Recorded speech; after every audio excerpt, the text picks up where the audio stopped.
Masya Kali duduk kamu. Alah tiduran dia tiduran. Halo semuanya, selamat datang di channel Keluarga Masa Gitu. Di video kali ini, intermezzo lagi nih dari video Bali. Sekarang kita menjelajah Lampung dulu yuk. Video ini diambil ketika masa libur sekolah anak di Juli 2024 kemarin. Jadi masih fresh banget ya. Kami nggak nyangka banget deh, ternyata Lampung bagus banget alamnya. Dan rekomen sekali untuk dikunjungi. Nah, di video awal ini kami akan memulai perjalanan dari Jakarta langsung ke Waikambas. Seru sekali loh experience-nya. Yuk teman-teman masa gitu, tonton terus videonya sampai habis ya. Jangan lupa like dan subscribe. Selamat pagi.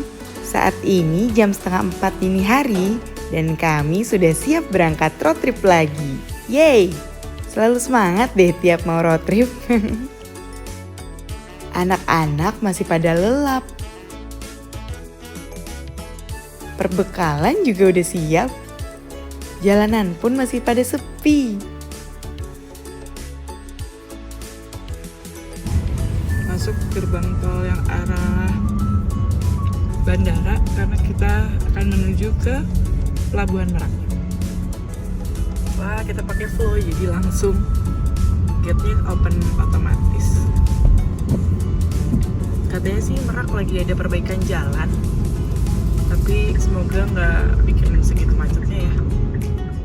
Sudah 1 jam perjalanan dan sudah sampai di daerah Cikande di Jalan Tol Merak. Kondisi baterai saat berangkat terisi full dan sekarang masih 89% dengan range 472 km. Aman banget sih ini sampai Lampung. Nah, mulai ada perbaikan jalan, tapi nggak segitunya bikin macet. Selain masih pagi buta, mungkin karena nggak terlalu panjang tiap spot yang diperbaikinya. Wah, cepet banget. Dikit lagi sampai Pelabuhan Merak.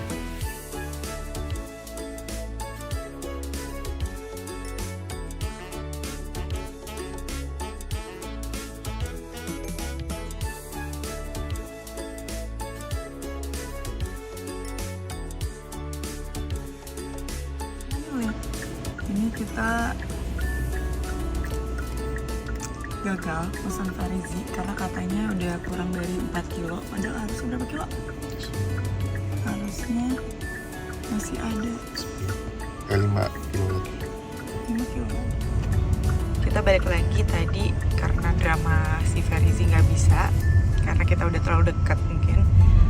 Kita balik sampai ke dekat pintu keluar tol Merak. Nah, di situ udah bisa lagi pesan online Farizinya dengan HP gitu. Tapi sebenarnya di booth-booth pinggir sini juga jual sih, dan mereka jualnya harga yang sama juga sih. Jadi ya bisa, alternatifnya bisa pilih di pinggir jalan sini atau ya agak putar balik lagi sampai ke keluar tol Merak gitu. Deket sih, muternya juga deket. Nah, cuman karena tadi nanya ke si loket-loket ini, jadi tahu juga kalau ternyata penyeberangannya tuh ada yang reguler dan ada yang ekspres. Kalau yang ekspres itu cuma 1 jam, tapi kalau yang reguler itu ternyata 2,5 jam. Jadi lama banget ya di nyebrangnya kalau yang reguler. Cuman harganya kalau yang reguler itu sekitar 500 ribuan, kalau yang ekspres 750 ribuan. Jadi beda 250 ribu. Hore, sampai pelabuhan. Di awal masuk, langsung ada pembagian jalur reguler dan juga jalur ekspres. Untuk ekspres ambil kiri ya ke arah terminal eksekutif serta mall dan hotel Sosoro.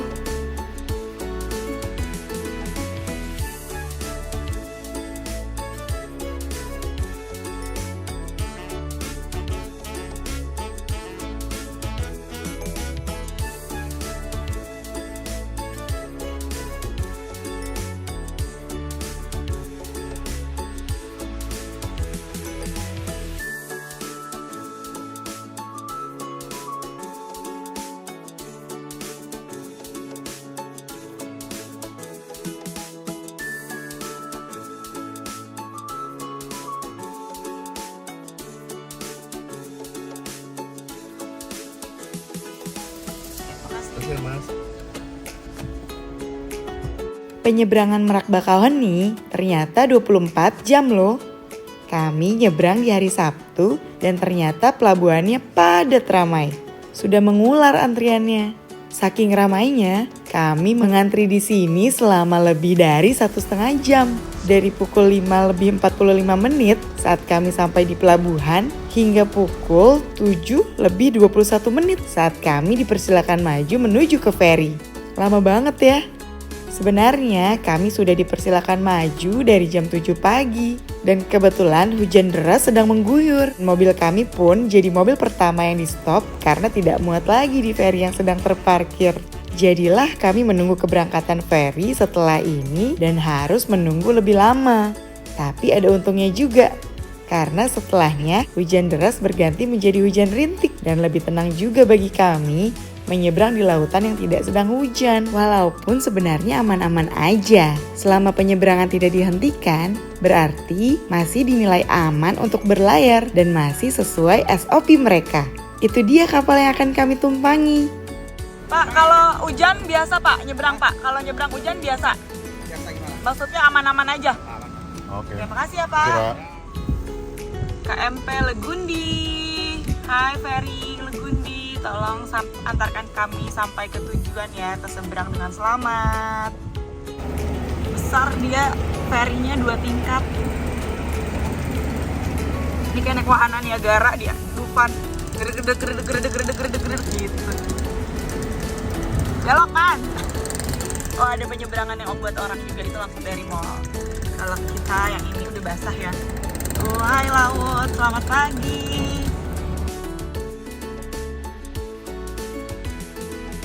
Hari ini muatannya full. Di lantai ini isinya mobil penumpang semua. Untuk kendaraan besar dan juga truk ada di lantai bawah. Saatnya naik ke dek penumpang. Agak banjir ya karena air hujannya masuk-masuk lewat bagian yang gak tertutup atap. Ada pembagian ruang ekonomi dan eksekutif untuk penumpang. Tapi sebenarnya penumpang bisa duduk di bagian ekonomi maupun bagian eksekutif tanpa membayar lagi. Bagi penumpang yang ingin berada di ruang AC dan jauh dari asap rokok, bisa ke bagian eksekutif. Intip ruang eksekutifnya yuk. Ternyata begini interiornya. Terdiri dari kursi-kursi yang cukup empuk dan nyaman. Ada area playground anak juga. Lemari life jacket juga ada di beberapa titik. Dan toilet juga ada tentunya. Sebenarnya tampilan toiletnya cukup oke loh, tapi baunya Bau sekali. sayang sekali sih, jadi kurang nyaman kalau mau ke toilet. Ada lagi nih lemari life jacket di sini, banyak juga ya, jadi harusnya aman. Untuk anak-anak kami, seperti biasa kami bawakan life jacket sendiri, biar lebih pas ukurannya dan lebih aman. Kami memilih duduk di dekat jendela supaya bisa melihat pemandangan di luar. Nih pemandangannya lumayan terlihat ya. Hujan juga sudah reda, tapi sampah-sampah mulai bermunculan di laut. Banyak titik-titik putih yang ternyata itu sampah. Kasian ya lautnya. Sekarang lihat area ekonominya yuk. Bagi penumpang yang mungkin ingin merokok atau mengurangi mabuk laut, bisa ke bagian ekonomi. Oh ya, ada tenan penjual makanan dan minuman juga di sini. Kalau dihitung manual, feri ini dibagi menjadi 5 lantai. Yang terbawah adalah parkiran truk dan bus, lantai 2 untuk parkir mobil, lantai 3 untuk ruang penumpang, baik eksekutif maupun VIP, lantai 4 untuk ruang ekonomi dan musola, terakhir lantai 5 untuk smoking area. Jam 8:30 pagi, akhirnya jalan juga ferinya. Cuacanya juga gloomy, tapi semoga tetap menyenangkan. Saatnya memandangi lautan lepas sambil melihat pulau-pulau yang kami lewati. Oh, Mesta ada di bawahnya sekoci. Tuh, sekoci di atasnya Mesta. Kayak ikan paus ya, Mas?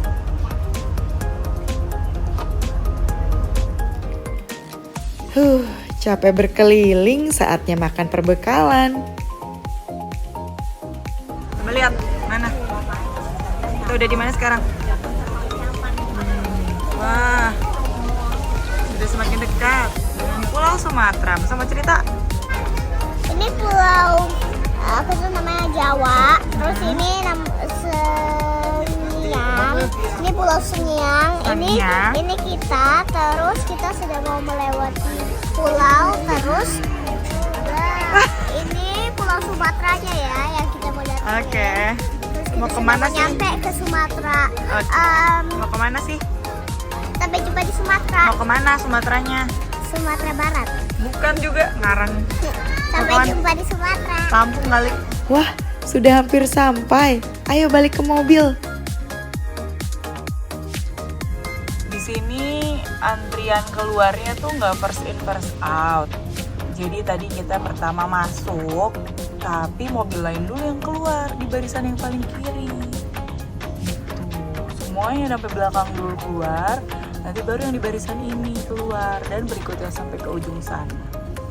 Kalau yang waktu di Bali dulu itu beda sih, karena dia satu tingkat ferry-nya. Jadi kayak buka gerbang terus udah langsung keluar yang pertama masuk gitu. Kalau ini kan kayak ada extension gate ya di sana ya. Jadi memang perlu diaturin gitu biar keluarnya satu persatu. Pelabuhan Bakauhani nih mirip sekali dengan Pelabuhan Merak. Ada mallnya juga. Suasana dan alurnya juga mirip. Overall oke kok, thank you Ferry Z and Ferry Lagunda apa tadi namanya? Nah itu antrian berikutnya yang mau nyebrang ke Jakarta, Pulau Jawa. Yuk, mulai eksplor Lampung. Tujuan pertama kami yaitu Menara Siger. Tuh, udah kelihatan.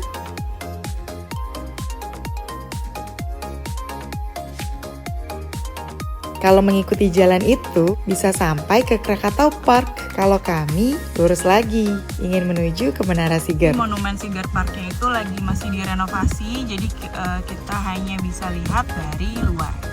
Foto menaranya dari luar. Atau dari si ini, Masjid BSI ini.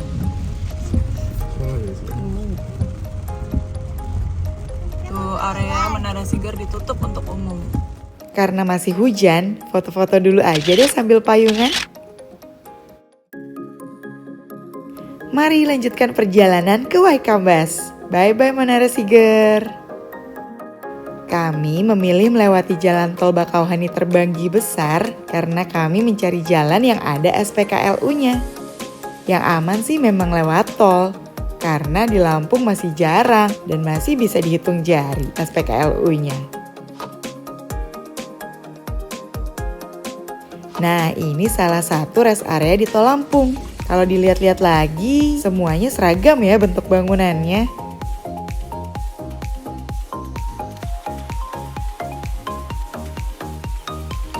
Di kilometer 49 ada ini nih SPKLU di rest area. Kita lihat yuk. Sebenarnya kalau kami sih belum perlu ngecas. Karena dari tadi dari rumah masih sisa segini loh, 64%. Dengan range 339 kilo. Jadi belum butuh ngecas. Kemungkinan nanti kita akan ngecas di Lampung. Bayangin ini SPKLU-nya. Kapasitas berapa ya? Itu mesin gede sih, jadi harusnya 200 kilowatt ya kayaknya. 200 kilowatt ada G20.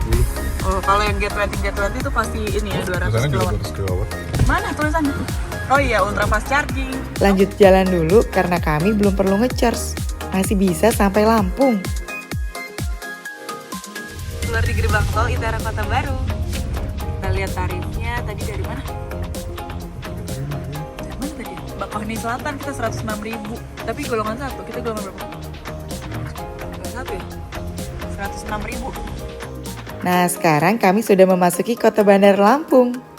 Kami akan ngecharge EV kami dulu di kota sebelum nantinya mengarah ke Waikambas. Sebenarnya charger EV ada juga di rest area Tol Lampung kilometer 87A dan juga rest area kilometer 115A. Tapi dua rest area itu tidak kami lewati jika keluar di gerbang tol ITERA Bandar Lampung tadi. Makanya kami memilih SPKLU di Bandar Lampung, tepatnya di Els Cafe Roastery. Nah ini dia SPKLU yang ada di Els Cafe Roastery. Ini ada ada yang 200-nya sih, 200 kilowattnya ada. Terus itu dia kafenya, jadi sambil ngecas bisa sambil makan atau ke toilet. By the way, menurut aplikasi PLN, lokasi ini adalah satu-satunya SPKLU di Kota Bandar Lampung. Masih sejarang itu loh ternyata charger EV di Pulau Sumatera.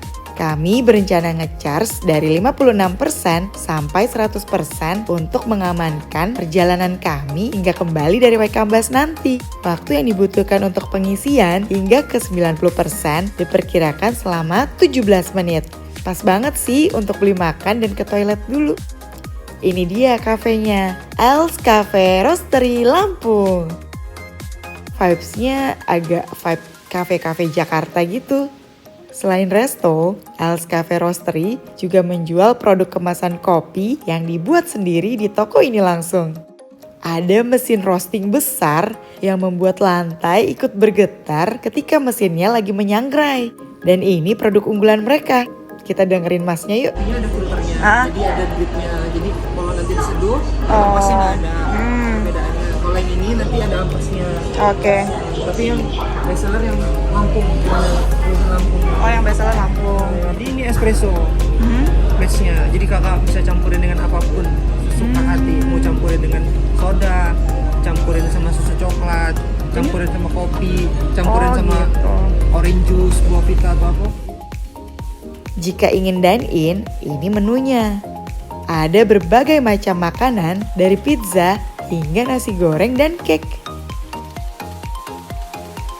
Makanan take away dan kopi kemasan sudah di tangan. Balik ke mobil dulu yuk untuk lanjut perjalanan. Perjalanan kami ke Waikambas ditemani cemilan pizzanya Els Cafe Roastery dan juga Kopi kopinya. yang dibeli tadi tuh rasanya unik gitu. Terus ternyata rasanya tuh gabungan dari ginseng, banana, coffee. Pantesan kayak ada rasa-rasa pisangnya gitu loh. Sekarang mari kita bahas jalurnya. Dari Bandar Lampung ke Waikambas tidak lewat jalan tol lagi, tapi lewat jalan raya yang lumayan lebar seperti ini. Dan jalannya sudah cukup bagus, tanpa bolong-bolong. Ada 3 pilihan jalur kalau dilihat dari Google Maps. Saran kami, pilih jalan yang berwarna biru tua ke arah jalan Insinyur Sutami karena jalannya agak lebar dan bagus. Hanya saja perlu diperhatikan jalan di ujung ini. Lebih baik tetap berada di jalan Insinyur Sutami yang berwarna biru tua ya. Dan jangan melewati jalan Kampung Baru yang berada di garis biru muda. Karena jalannya itu berlubang dan cukup banyak lubangnya. Selain itu jalannya juga agak sempit, jadi agak susah sih untuk papasan 2 kendaraan. Di sini tuh banyak ini yang rumah-rumah Bali yang punya sanggah, punya pelangkiran di jalan IR Sutami. Mungkin memang kompleknya orang Bali yang bermigrasi ke sini kali ya, ke Lampung Timur. Tuh gede-gede banget lagi tuh. Yang kita tuju Waikambas.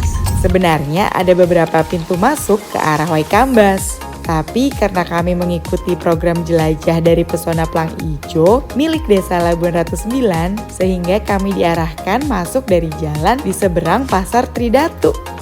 Lewat jalan ini. Perjalanan dari Pasar Tridatu ke titik temu kami dengan tour guide di Jihan Homestay yang sekaligus merupakan tempat menginap kami malam ini sebenarnya hanya berjarak sekitar 5,7 km. Tapi karena jalannya bolong-bolong sehingga memerlukan waktu tempuh lebih lama dari 10 menit. Nah ini dia homestay-nya, Jihan Homestay. Kami bahas nanti ya. Karena sekarang kami akan langsung berangkat ke arah Sungai Wai Pegadungan untuk melakukan aktivitas susur sungai menyusuri pinggiran hutan Waikambas di sore hari. Wih, seru nih kayaknya. Ternyata butuh sekitar 1 jam lagi untuk sampai ke wisata susur sungai. Keluar lagi ke arah Pasar Tridatu dan masih lanjut lurus ke arah utara. Cukup jauh ya ternyata. Sebenarnya ada juga Sungai Wai kanan di dalam kawasan hutan Waikambas, tapi tidak direkomendasikan karena di sana sedang terjadi overpopulasi buaya. Ih, ngeri. Selain itu, perahu yang ada di sana juga kurang memadai secara keamanan karena terlalu dekat jaraknya ke permukaan air. Kami juga sebenarnya telat sih sampai di Waikambas, telat sekitar 3 jam dari perkiraan awal yang harusnya sampai di jam 12 siang. Karena kami tidak memperkirakan waktu tunggu yang terlalu lama di pelabuhan tadi. Akhirnya sampai juga kami di Wai Pegadungan setelah tepat 1 jam perjalanan.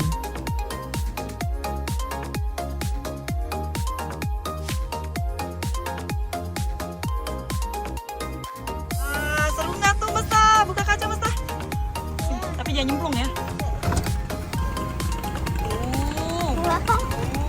Ada kamu nanti nyemplung. Wah, seru sekali.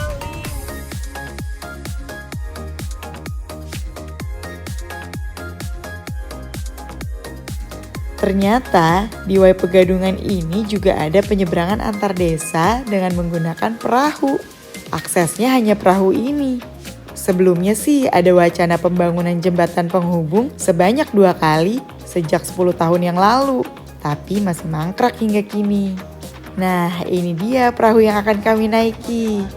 Selama susur sungai, kami juga akan ditemani oleh Pak Tris yang merupakan anggota penggiat wisata di Wai Pegadungan. Selain itu, ada juga kapten kapal yang bernama Pak Mat dan keneknya yang bernama Mas Yoga. Nah, susur sungai kali ini adanya di wilayah Rantau Jaya. Jadi, desa wisata yang menjadi penyangga Taman Nasional di Waikambas ada 5. Labuan Ratu 6, Labuan Ratu 7, Labuan Ratu 9 yang lebih dikenal dengan nama Plang Ijo, Braja Harjosari, dan juga Rantau Jaya Makmur. Kelima desa inilah yang mengapit Taman Nasional Waikambas. Ada toilet loh. Wow. Wah, toiletnya toilet duduk.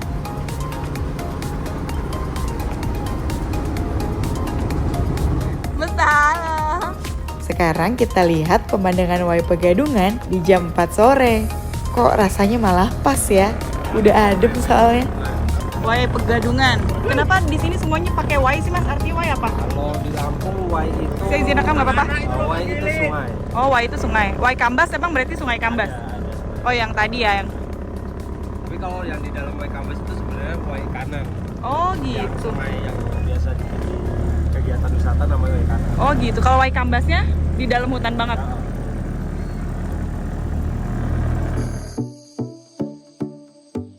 Let's go, kita berlayar menikmati pesona hutan Waikambas dari perahu patroli. Yeay! Sungai Wai Pegadungan ini adalah pembatas antara Taman Nasional Waikambas dan pedesaan. Tadi apa? Tahu nggak kata Omi? Kawasan apa ini di sini? Waikambas. Kalau di sana sebelahnya kawasan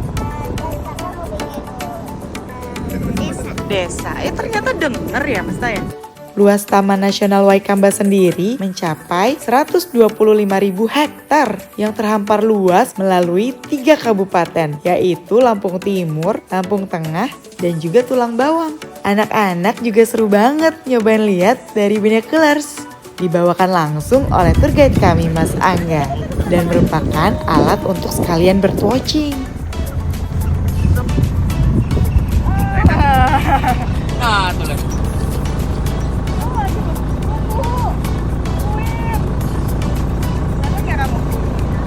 Baru jalan sebentar, kami langsung diperlihatkan atraksi lutung terbang.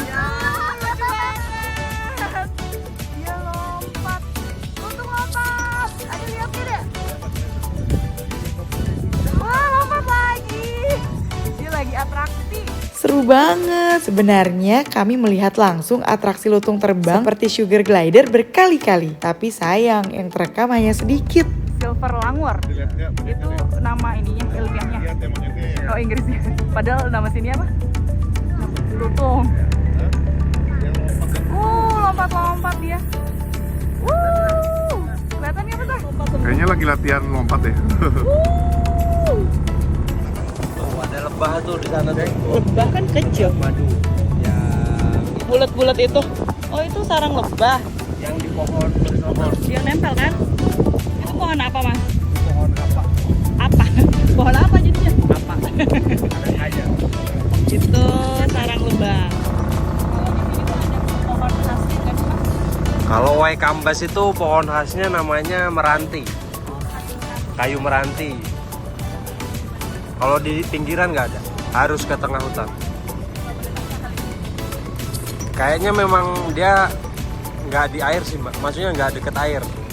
Karena kebanyakan memang di dalam. Hewan yang biasa dijumpai di sini ada lutung, monyet, burung-burungan seperti kingfisher, elang, burung kuntul, dan juga kalau beruntung bisa ketemu gajah liar juga, ataupun tapir.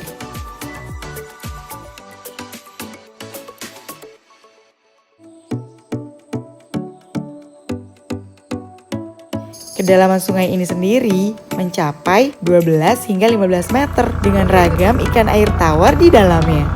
Misalnya ikan baung dan juga ikan tawes. Oh ya, Sungai Pegadungan ini juga bermuara ke laut loh. Butuh 5 jam berkapal hingga akhirnya bisa sampai ke laut. Selain untuk kapal wisata, kapal ini sudah diperuntukkan terlebih dahulu sebagai kapal patroli yang berlayar hingga ke laut.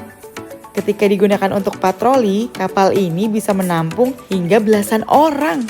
Kapalnya memang dirancang kokoh dan juga tinggi, sehingga bisa mengarungi lautan. Jadi terasa aman dan nyaman banget loh susur sungai dengan kapal ini. Kapalnya juga bisa dijadiin wahana perosotan gini sama anak-anak. Jadi dijamin gak akan bosen. Kami juga melihat markas ERU atau Elephant Response Unit. Katanya pos ERU digunakan untuk pos penjagaan agar gajah liar tidak memasuki desa di seberangnya. Emang ada gajah nyebrang ini ke sungai? Ya, kalau lagi dia ada di pinggiran, mereka pasti ke sungai buat ke apa namanya Ke ke desa. desa, ke sawah. Gajah tuh perenang yang andal banget. Wow, Walaupun badannya gede, ya tetap mereka bisa berenang karena wow, kena. karena juga badannya gede itu bisa jadi pelampung, juga kakinya itu aktif gerak. Malah ada studi yang dia katain kalau gajah itu bisa sampai berenang 6-7 jam. Oh, ternyata kulit tebal gajah lah yang membuat gajah memiliki daya apung dan sulit tenggelam. Selain itu, keempat kakinya juga digunakan untuk mendayung. Dan belalai gajah digunakan sebagai snorkel untuk bernafas saat mukanya terendam air. Wow, keren banget. Ada burung elang dan kingfisher lagi.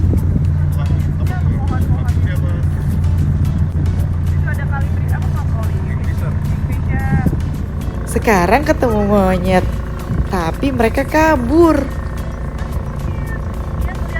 Tapi kalau yang di lokasi gajah itu mereka udah berani. Karena di sana juga apa ya, kebiasaan pengunjung lihat monyet Ngasih. kasihan lah istilahnya, kasihan dikasih. Tapi itu merubah perilaku mereka. Ya, lokasi gajah pagi siang itu nggak ada. Pagi siang nggak ada. Maksudnya mereka cenderung ke dalam hutan. Ngapain? Ya mereka meneduh segala macam. Mereka keluar waktu sore hari, waktu pengunjung keluar, waktu sisa-sisa makanan di sana masih ada. Nah di situ mereka baru cari-cari. Bahkan ini ya udah merubah Udah. kebiasaan.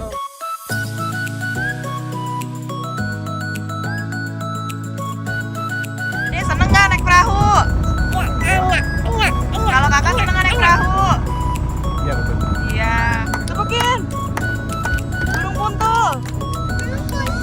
Burung kuntul. Kami juga bertemu burung kuntul yang biasanya banyak di persawahan, tapi kami telah tepuk tangan untuk menerbangkan mereka.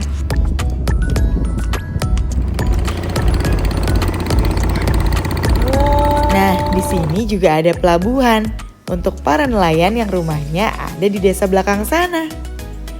Ada pura juga di pinggir sungai, karena katanya ada perkampungan Bali di bagian belakangnya. Anak-anak mulai penasaran dan minta eksplor ke bagian belakang kapal nih.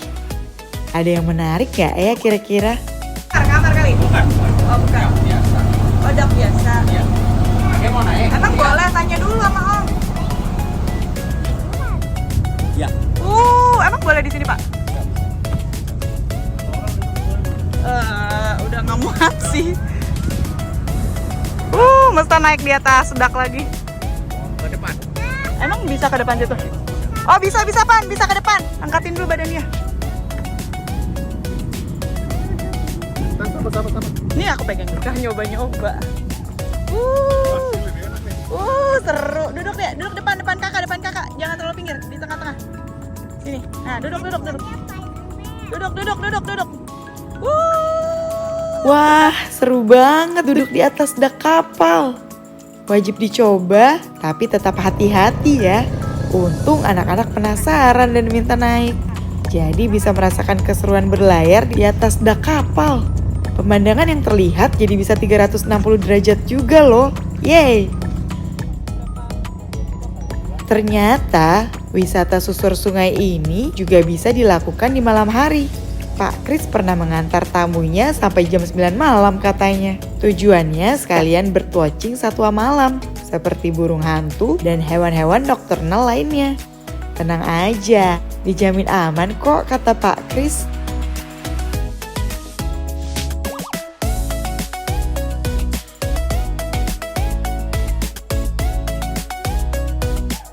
Karena sudah semakin sore, kami meminta kapal berputar balik kembali ke pelabuhan. Sungainya lebar, jadi bisa langsung muter balik aja seperti parkir mobil biasa. Jika mulai sesuai jadwal, yaitu jam 2 siang, kapal bisa terus lebih jauh lagi ke arah laut dan pemandangan juga satwa yang dilihat mungkin bisa lebih banyak. Sampai bagian bawah kapal, sudah ada cemilan menunggu nih. Rebus-rebusan ubi, pisang, dan kacang, juga kelapa batok. Wih, mantep banget. Ini semua sudah include dari harga paketnya yang akan kami bahas di akhir video. Perjalanan kami kembali ke pelabuhan diwarnai dengan pertunjukan anak-anak menari tarian monyet, juga bernyanyi. Konser kamu ya? Masih sekitar 15 menit lagi untuk sampai ke pelabuhan dan hari sudah semakin gelap. Di sini tidak ada penerangan, jadi hanya dibantu lampu kapal dan juga senter. Sudah waktunya bersandar. Penerangannya minim sekali di sini. Jalan agak becek juga, jadi harus hati-hati ya. Pak, makasih banyak Pak Kris. Sampai ketemu lagi. Saatnya kembali ke penginapan. Butuh menempuh perjalanan 1 jam lagi nih. Yah, masih lama sekali. Dan badan sudah terasa lelah, juga lapar. Untuk makanan selama menginap di daerah Waikambas, sudah include di harga paket juga. Hore, akhirnya sampai juga di Jihan Homestay. Homestay ini ternyata masih milik keluarga Mas Angga. Ada 2 kamar yang disediakan untuk kami sebetulnya. Ada 2 kamar, di sebelah sini dan di sebelah sini. Tapi kami cukup hanya menggunakan 1 kamar saja. Yuk intip kamarnya. Cukup nyaman ya, dan sudah dengan toilet duduk di dalam kamar. Di sini memang tidak menggunakan AC, tapi ada kipas angin kok. Plusnya, di sini ada bapak ibu pemilik rumah yang sangat ramah dan hangat. Rumah juga rapi dan bersih. Dan yang paling penting, walaupun tidak ada water heater, tapi mereka mau memasakkan air panas untuk mandi anak-anak. Kekurangannya sebenarnya tanpa AC nggak masalah sih, karena nggak panas juga dengan menggunakan kipas. Hanya saja kamar sedikit lembab. Itu pun sudah kami infokan juga ke Mas Angga. Karena sudah lapar berat, makan dulu yuk. Ini dia makan malam kami, langsung dimasakin sama ibunya Mas Angga. Selamat makan. By the way, sambalnya mantap deh. Selesai makan dan mandi, kami langsung istirahat. Karena besok kami akan memulai tur jam 6 pagi. Di episode selanjutnya, kami akan masuk ke hutan Taman Nasional Waikambas. Trekking dan juga sarapan di sana. Lalu dilanjutkan ke pusat pelatihan gajah, berinteraksi langsung dan sangat dekat dengan para gajah Waikambas. Tunggu video kami selanjutnya ya teman-teman, dijamin seru banget. Jangan lupa like dan subscribe supaya nggak ketinggalan. Bye-bye.